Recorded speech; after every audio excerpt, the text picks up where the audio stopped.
जय श्रीराम। असाध्य साधक स्वामिन् असाध्यं तव किं बत।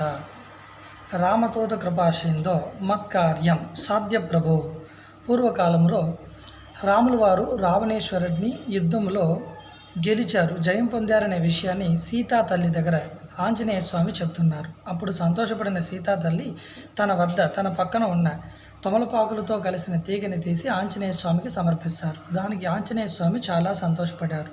అప్పటి నుండే భక్తులు అందరూ కూడా ఆంజనేయ స్వామికి తమలపాకు మాలని సమర్పించే పద్ధతి అనేది ఏర్పడి తమ యొక్క కార్యాలు సవ్యంగా జరగాలి, అనుకున్న కార్యాలు సాధ్యం అవ్వాలని ప్రార్థన చేసుకుంటున్నారు.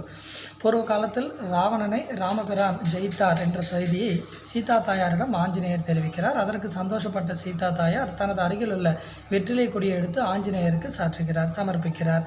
அதில் மகிழ்வடைந்த ஆஞ்சநேயர் ரொம்ப சந்தோஷப்பட்டு சீதா தேவியை வணங்கினார். அது முதலே பக்தர்கள் அனைவரும் ஆஞ்சநேயருக்கு வெற்றிலை மாலையை சாற்றி வழிபடுவது வழக்கமாக இருந்தது. எனவே நாம் அனைவரும் கூட வெற்றிலை மாலையை ஆஞ்சநேயருக்கு அறிவித்து நாம் நினைத்த காரியங்கள் எல்லாம் நல்லபடியாக நிறைவேற பிரார்த்திப்போம். ஜெய் ஸ்ரீராம்.